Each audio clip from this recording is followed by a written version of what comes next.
4 দিনের সফরে লন্ডনের উদ্দেশ্যে ঢাকা ছাড়লেন প্রধান উপদেষ্টা ডক্টর মোহাম্মদ ইউনূস। বৈঠক হতে পারে তারেক রহমানের সাথে।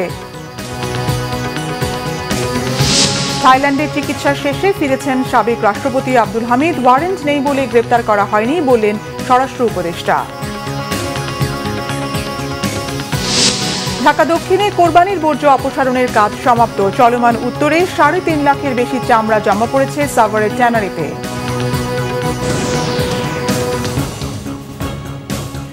দেখছিলেন ক্রাউন সিমেন্ট সংবাদ শিরোনাম, এবারে বিস্তারিত।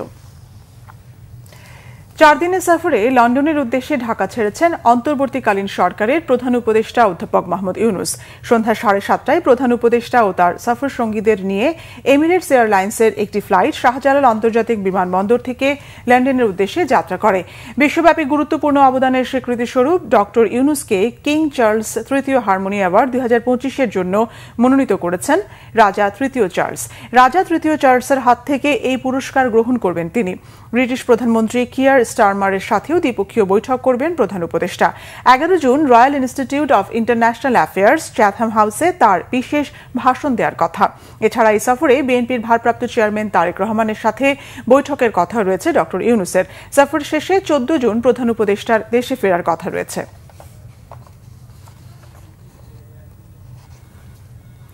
থাইল্যান্ডে চিকিৎসা শেষে দেশে ফিরেছেন আওয়ামী লীগ সরকারের সাবেক রাষ্ট্রপতি আব্দুল হামিদ। গতকাল দিবাগত রাত 1:30টায় থাই এয়ারওয়েজের একটি ফ্লাইটে তিনি ফিরেছেন। তার বিষয়ে স্বরাষ্ট্র উপদেষ্টা অবসরপ্রাপ্ত লেফটেন্যান্ট জেনারেল মাহমুদ জাহাঙ্গীর আলম চৌধুরী জানিয়েছেন, তদন্তে দোষী প্রমাণ হলে আইনের আওতায় নেওয়া হবে তাকে। কেউ নির্দোষ হলে কেন সাজা হবে এমন প্রশ্ন করে তদন্তে অপরাধ মোটামুটি প্রমাণিত না হওয়ার আগ পর্যন্ত কাউকে গ্রেপ্তার করা হবে না বলেও জানান স্বরাষ্ট্র উপদেষ্টা। আপনারাই কিন্তু সবসময় বলছেন নির্দোষীরা যেন কোনো অবস্থায় সাজা না পায়, এই জন্য আমাদের ইনভেস্টিগেশনটা করতে দেন। যদি ইনভেস্টিগেশন করার পর যেই দোষী হোক না কেন, কাউরে আইনের বাইরে থাকা হবে না, তারা আমরা অবশ্যই আইনের আওতায় নিয়ে আসবো। যে কোনো ইস্যুতে ধর্ম ও শহীদদের টেনে এনে দু একটি রাজনৈতিক দল সরকারের উপর প্রভাব বিস্তার করছে, এমন অভিযোগ বিএনপির সিনিয়র যুগ্ম মহাসচিব রুহুল কবির রিজভীর। তিনি বলেন, পরিকল্পিত এজেন্ডা বাস্তবায়নের অংশ এটি। নয়াপল্টন বিএনপির কেন্দ্রীয় কার্যালয়ে সাংবাদিকদের সাথে আলাপে এ কথা জানান রুহুল কবির রিজভী। তিনি বলেন, জনগণের আবেগকে ধারণ করলে সরকার বিতর্কিত হবে না, তবে বিশেষ কোনো দলকে সুবিধা দিতে গেলে সরকারের প্রতি মানুষের আস্থা নষ্ট হবে। সাধারণ মানুষ কি স্বাচ্ছন্দ্যে ঈদ করতে পেরেছে কিনা প্রশ্ন করেন রিজভী। চাঁদাবাজ দখলদারদের কেন ধরা হচ্ছে না এমন প্রশ্ন করেন তিনি। বলেন, সব অন্যায়ের বিপক্ষে বিএনপির অবস্থান। কর্তৃত্ববাদী ফ্যাসিবাদের শাসনের অবসান চাই আমরা প্রত্যেকেই। যে কোনো একটা ইস্যুতে ধর্মকে টেনে নিয়ে আসা হয়, শহীদকে টেনে নিয়ে আসা হয়, রক্তকে টেনে নিয়ে আসা হয়।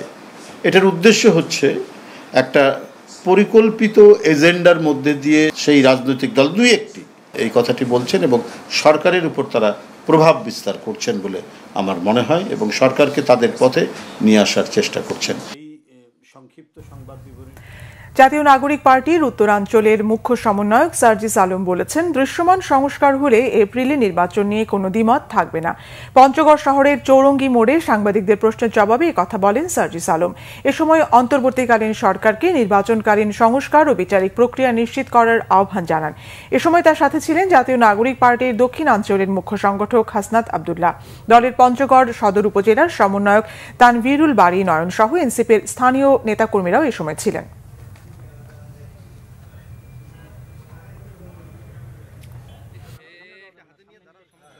দৃশ্যমান বিচারিক প্রক্রিয়া, এই বিচারিক প্রক্রিয়া নিয়ে আমরা দেখতে পাই মৌলিক সংস্কারগুলো আমাদের সামনে দৃশ্যমান হয় এবং নির্বাচনকালীন কিছু সংস্কার প্রয়োজন রয়েছে বিচার বিভাগের, আইন শৃঙ্খলা রক্ষাকারী বাহিনীর, নির্বাচন কমিশনের। এগুলো সম্পন্ন হলে এপ্রিলে নির্বাচন নিয়ে আমাদের কোনো দ্বিমত নেই। বাংলাদেশের এই নির্বাচনে আমরা লেভেল প্লেয়িং একটি ফিল্ড দেখতে চাই, যেখানে ছোট দল হোক বড় দল হোক সবাই তাদের জায়গা থেকে স্বচ্ছ এবং এই সুষ্ঠু একটি নির্বাচনে একদম স্বয়ংক্রিয় এবং স্বয়ংসম্পূর্ণভাবে এই নির্বাচনগুলোতে তারা অংশগ্রহণ করতে পারবে। ঈদের তৃতীয় দিনেও রাজধানী ছাড়ছে মানুষ। কমলাপুর রেলওয়ে স্টেশনে যাত্রীদের ভিড়, তবে স্বাস্থ্যবিধির তোয়াক্কা করছেন না বেশিরভাগ যাত্রী। মাস্ক পরেননি তারা। জীবিকার তাগিদে যারা ঈদে বাড়ি ফিরতে পারেননি তাদের অনেকেই ঈদের তৃতীয় দিনে বাড়ি ফিরছেন। কেউ কেউ ঈদ শেষে ঢাকার বাইরে বেড়াতে যাচ্ছেন স্বজনদের বাড়ি, আবার কেউ কেউ একটু স্বস্তির সঙ্গে ট্রেন যাত্রায় এখন বাড়ি ফিরছেন। এদিন ট্রেনের ছাদে করেও বাড়ি যেতে দেখা গেছে অনেককে। করোনা ভাইরাসের সংক্রমণ বাড়ায় ঈদের পরে ট্রেন যাত্রায় মাস্ক পরার অনুরোধ জানানো হলেও খুব কম সংখ্যক মানুষই এখনো এই বিষয়ে সচেতন। অন্যদিকে বাড়িতে ঈদ কাটিয়ে কর্মস্থল ঢাকায় ফিরতে শুরু করেছেন কিছু মানুষ। গতকাল থেকে বেশি কোভিড নতুন একটা রোগের প্রাদুর্ভাব দেখা যাচ্ছে, এই জন্য মাস্ক কিনে আজকে থেকে শুরু করলাম। মাস্ক আসলে ওরকমই ছিল না, সেই জন্য আর পরা হয়নি। করোনা ভাইরাস ছড়াচ্ছে, ওই দিন মাস্ক পরছি। বাড়িতে যাচ্ছি, আমি শরীয়তপুর করছি। হাতে উঠছি, ভিতরে ভিড় দেওয়ার জায়গা নাই, ছুটি পাইছি আর কি, পরে যাইতেছি। ভারতসহ বিশ্বের বিভিন্ন দেশে করোনা ভাইরাসের সংক্রমণ বাড়ার পরিপ্রেক্ষিতে স্বাস্থ্য অধিদপ্তরের নির্দেশনা অনুযায়ী চট্টগ্রাম শাহ আমানত আন্তর্জাতিক বিমানবন্দর কর্তৃপক্ষ ইমিগ্রেশন ও স্বাস্থ্য ডেস্কে নানা উদ্যোগ নিয়েছে। শাহ আমানত আন্তর্জাতিক বিমানবন্দরের প্রকৌশলী মোহাম্মদ ইব্রাহিম খলিল জানান, আন্তর্জাতিক আগমনী হলে ইমিগ্রেশন প্রবেশস্থলে হেলথ স্ক্রিনিং ইকুইপমেন্ট বসানো হয়েছে। বিমানবন্দরের মেডিকেল টিমের সহযোগিতায় থার্মাল স্ক্যানারের মাধ্যমে নন টাচ পদ্ধতিতে বিমানবন্দরে আগত যাত্রীদের তাপমাত্রা নির্ণয়ের ব্যবস্থা নেওয়া হয়েছে। এছাড়া বিমানবন্দরের টার্মিনালের স্পর্শকাতর পয়েন্টগুলোতে সবার জন্য মাস্ক ব্যবহারের জরুরি নির্দেশনা দেওয়া হয়েছে। এদিকে সম্প্রতি করোনার ভাইরাসে 5 জন মারা যাওয়ায় সংক্রমণ রোধে সিলেট স্বাস্থ্য অধিদপ্তরের নির্দেশনা অনুযায়ী রেলওয়ে স্টেশনে সতর্কতা বাড়ানো হয়েছে। রেলে যাতায়াতকারী যাত্রীদের অবগতির জন্য সচেতনতা বিষয়ক মাইকিং, মাস্ক ব্যবহারের উপরও জোর দিচ্ছেন রেল কর্তৃপক্ষ।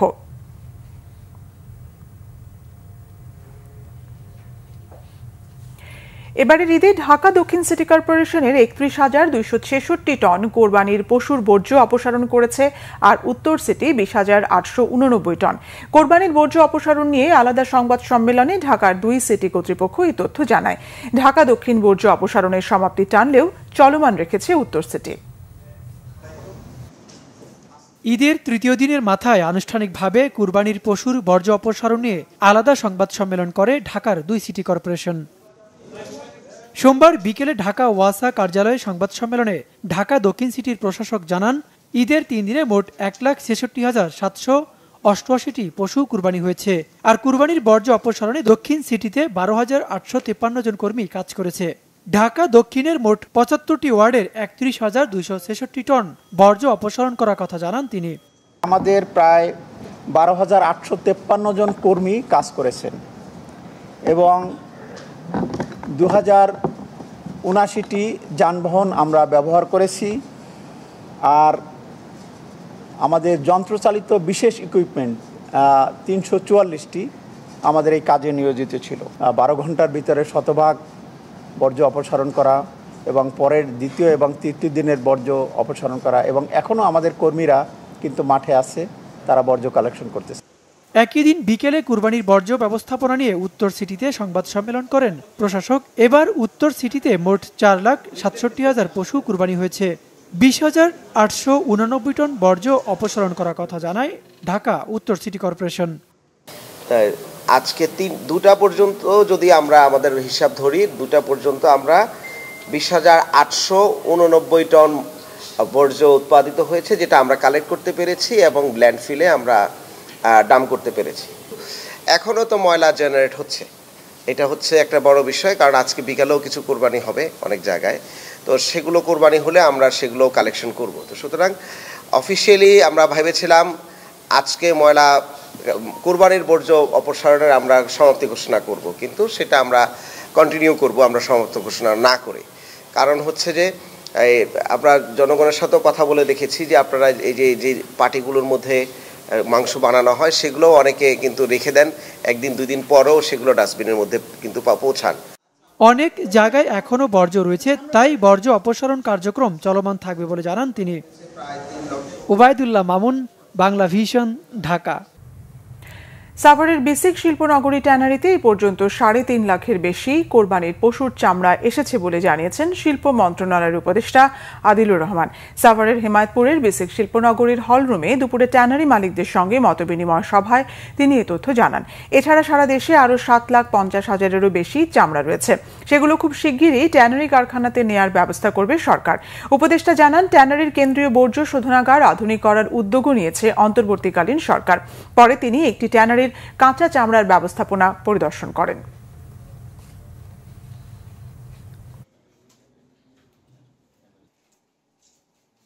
শিল্পের সক্ষমতাটা আমরা বাড়াতে চাই, কিন্তু যেন চামড়াটা নষ্ট না হয় সেটাও চেষ্টা করছি।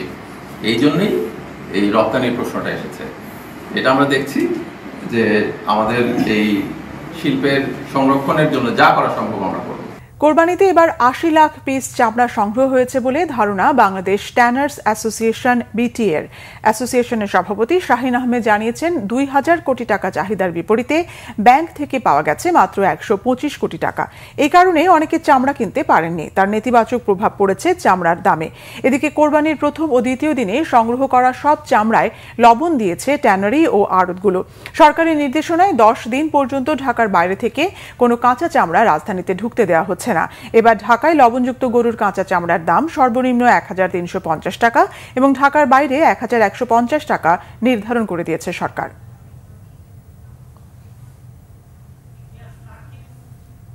এই বছর 80 লাখ পিস পশুর চামড়া আপনার সংগ্রহ হবে।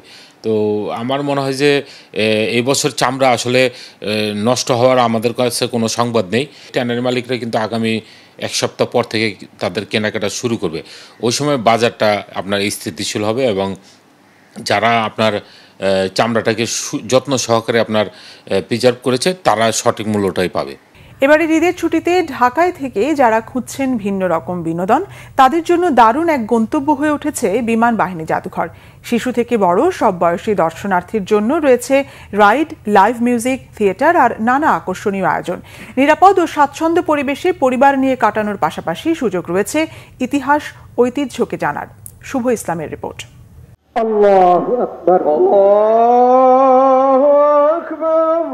এবারের ঈদ আনন্দটা অন্যান্য বারের তুলনায় একটু আলাদা, কারণ ঈদের দীর্ঘ এই ছুটিতে সবার পরিকল্পনায় এসেছে ভিন্নতা। রাজধানী থেকে অনেকেই নারীর টানে পাড়ি জমিয়েছেন গ্রামের বাড়িতে, আর যারা রয়ে গেছেন তারা খুঁজছেন পরিবার পরিজন নিয়ে বেড়াতে যাওয়া যায় এমন নিরাপদ ও মনোরম বিনোদন কেন্দ্রের।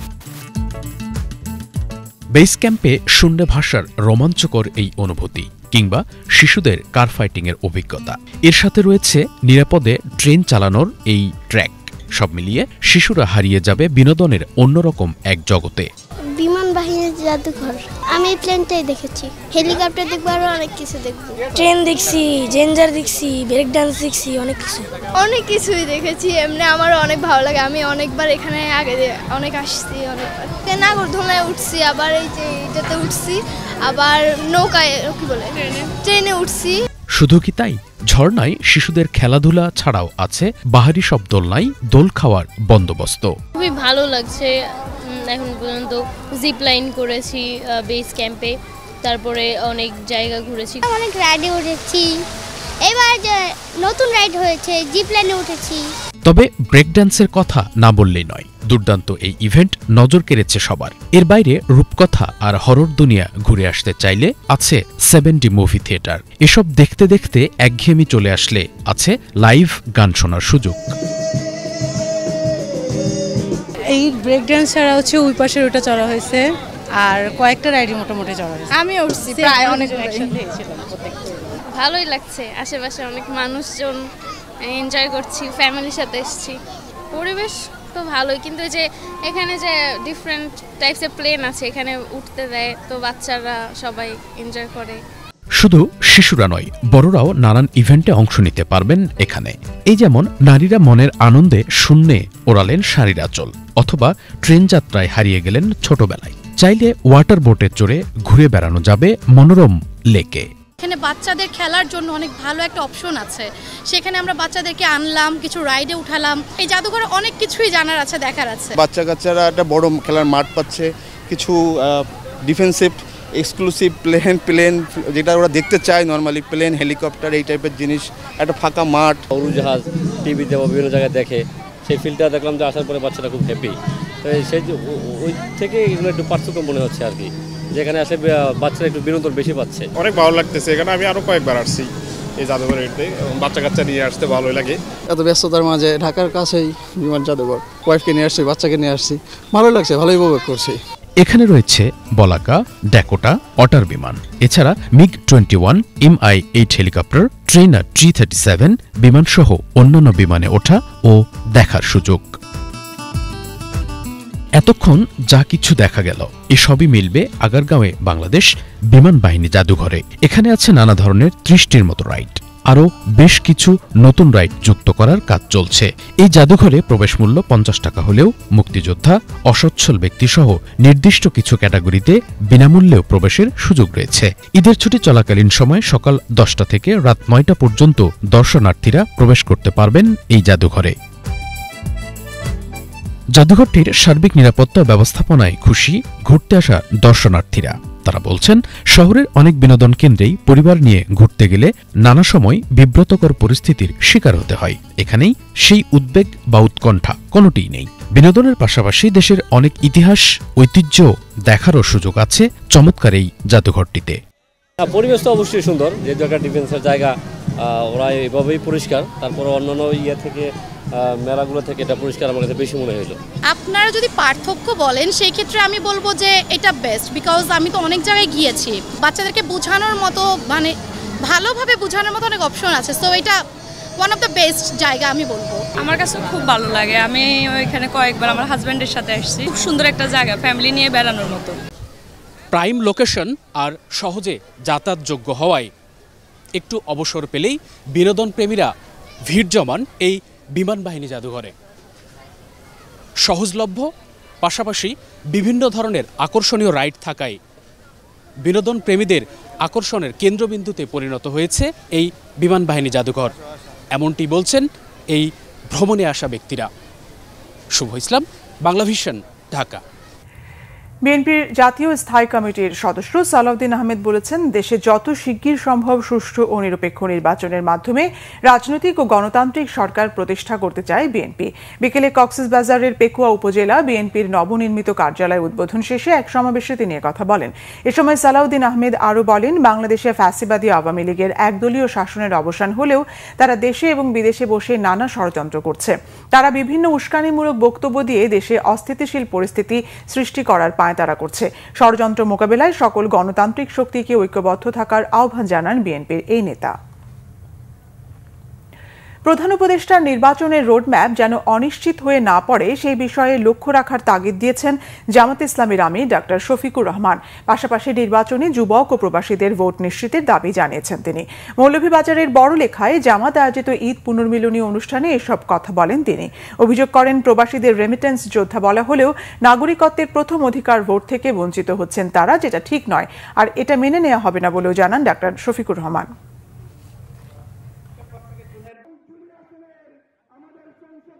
এই নির্বাচন যাতে সুষ্ঠু হয়, জনগণ যাতে তার পছন্দের আদর্শ ব্যক্তি এবং দলকে বাছাই করে নিতে পারে, তার সপক্ষে নিজের ভোট দিতে পারে, এই জন্য দেশবাসী অবশ্যই আমরা সবাই মিলে পাহারাদারের ভূমিকা পালন করব। দেশের ব্যস্ততম চট্টগ্রাম কক্সবাজার মহাসড়ককে 6 লেনে উন্নীত করার কথা থাকলেও বিগত সরকারের সময় তা বাস্তবায়ন হয়নি। সাবেক সড়ক ও সেতুমন্ত্রী ওবায়দুল কাদেরের দেয়া প্রতিশ্রুতির ফাইল হিমাগারে রয়ে গেছে, অভিযোগ ভুক্তভোগীদের। মহাসড়কটিতে প্রায় প্রতিদিনই দুর্ঘটনায় প্রাণ ছুটছে। ভুক্তভোগীরা বলছেন, তারা এবার আন্দোলন করেই কাঙ্ক্ষিত দাবি আদায় করবেন। মুর্শিদুর রহমান খোকনের তথ্য ও ছবিতে রিপোর্ট। দেশের দক্ষিণের ব্যস্ততম চট্টগ্রাম কক্সবাজার মহাসড়কের দৈর্ঘ্য 150 কিলোমিটারের বেশি নয়। এই মহাসড়কে এখন বাড়ছে যানবাহনের চাপ, ফলে ঘন্টার পর ঘন্টা আটকে থাকছে হাজারো যাত্রী, পর্যটক আর পণ্যবাহী পরিবহন। ব্রিটিশ আমল থেকেই এই মহাসড়কের অধিকাংশ অংশের প্রশস্ততা মাত্র 18 থেকে 34 ফুট। অতিরিক্ত আঁকাবাঁকা মহাসড়কের বিভিন্ন উপসড়ক থেকে হঠাৎ ছোট বড় গাড়ি উঠে আসায় সৃষ্টি হচ্ছে ঝুঁকিপূর্ণ পরিস্থিতি। পটিয়া, আনোয়ারা, সাতকানিয়া, লোহাগাড়া থেকে চকরিয়া হয়ে কক্সবাজার পর্যন্ত সড়কে ট্রাক ভর্তি লবণ পরিবহনে গলিত পানিতে সড়ক পিচ্ছিল হয়ে বাড়াচ্ছে দুর্ঘটনা। সেই ব্রিটিশ শাসন আমল থেকে আঁকাবাঁকা এই সড়কে দুর্ঘটনা নেই এমন কোনো দিন খুঁজে পাওয়া যাবে না। পরিসংখ্যানে দেখা যায় গত ঈদ উল ফিতরের দিন থেকে একই জায়গায় 3 দিনে 17 জন সহ 1 বছরে সড়কটিতে প্রাণ গেছে 125 জনের। দিন দিন মহাসড়কটি অনিরাপদ হয়ে পড়ায় শিক্ষার্থী সহ সাধারণ মানুষের মাঝে উদ্বেগ, আতঙ্ক ও ক্ষোভ বাড়ছে। আমরা অনেকে দূর থেকে আসি, কলেজে অনেক রিস্ক নিয়ে আসি, আমাদের আম্মু আব্বু অনেক টেনশন করে। সারা বিশ্ব থেকে এখানে অনেক লোক আসে, তারপরেও আমরা এখানে অবহেলিত। আমরা বিমান বন্ধ করে দিলে এই রাস্তায় বোধহয় ভিআইপিরা আসা যাওয়া বন্ধ হয়ে যাবে, বাই রোডে আসবে, তখন আমাদের এই রাস্তার প্রতি সবাই দৃষ্টি দিবে। এই রাস্তার কারণে অবশ্যই যানজটের কারণে চলতে পারতেছি না। এটা পর্যটন শহর, আন্তর্জাতিক শহর, এখানে আমরা 6 লাইনে উন্নীত করার জন্য সরকারের কাছে জোর দাবি জানাচ্ছি। মহাসড়কটিকে 6 লেনে উন্নীত করার দাবিতে সোচ্চার কক্সবাজার রামুর ভুক্তভোগী মানুষ। এই একটি দাবিতে প্রতিদিন চট্টগ্রাম কক্সবাজার মহাসড়কের কোনো না কোনো জায়গায় হচ্ছে সভা, সমাবেশ ও মানববন্ধন। বিভিন্ন পর্যটকরা বিভিন্ন কক্সবাজার বাংলাদেশের বিভিন্ন জায়গা থেকে আসে বড় আশা নিয়ে। তারা আমরা এমন দেখেছি একটা পরিবারের সমস্ত লোকগুলি এখানে মৃত্যুবরণ করতে আমরা দেখেছি। সেজন্য এ সড়কের দ্রুত আমরা বাস্তবায়ন চাই, 6 লেনের উন্নতিকরণ চাই। কক্সবাজার এত বেশি অবহেলিত, চট্টগ্রাম কক্সবাজারের এই যে হাইওয়েটা সে ব্রিটিশ আমলে যেভাবে নির্মাণ করা হয়েছিল এখনো সেইভাবেই আছে। যে এই সড়কের দূরত্ব হওয়ার কথা ছিল 120 কিলোমিটার, সেটা এখন 165 কিলোমিটারের উপরে, শুধু আঁকাবাঁকার কারণে। কক্সবাজার সড়ক বিভাগ জানায় 6 লেনে উন্নীত করতে বর্তমান সরকার প্রকল্প হাতে নিয়েছে। বেশ কিছু অংশ এরই মধ্যে 4 লেনে প্রশস্ত করা হয়েছে। বর্তমানে এই সড়কটিকে প্রশস্তকরণের বিষয়ে ফিজিবিলিটি স্টাডি চলমান আছে জাইকার সহায়তায়। সেটি সেপ্টেম্বর নাগাদ ফিজিবিলিটি স্টাডি শেষ হবে। শেষ হওয়ার পর আমরা বলতে পারবো এই সড়কটিকে 4 লেন লাগবে না 6 লেন লাগবে। চট্টগ্রাম কক্সবাজার মহাসড়ককে 6 লাইনে উন্নীত করা হোক, এটাই কক্সবাজারবাসীর জোর দাবি। Bangla vision news desk. সংবাদ শেষ করব ক্রাউন সিমেন্ট শিরোনামগুলো আরেকবার জানিয়ে। 4 দিনের সফরে লন্ডনের উদ্দেশ্যে ঢাকা ছাড়লেন প্রধান উপদেষ্টা ডক্টর মোহাম্মদ ইউনূস। বৈঠক হতে পারে তারেক রহমানের সাথে। থাইল্যান্ডে চিকিৎসা শেষে ফিরেছেন সাবেক রাষ্ট্রপতি আব্দুল হামিদ। ওয়ারেন্ট নেই বলে গ্রেপ্তার করা হয়নি বললেন স্বরাষ্ট্র উপদেষ্টা। ঢাকা দক্ষিণে কোরবানির বর্জ্য অপসারণের কাজ সমাপ্ত। চলমান উত্তরে 3.5 লাখের বেশি চামড়া জমা পড়েছে সাভারের ট্যানারিতে।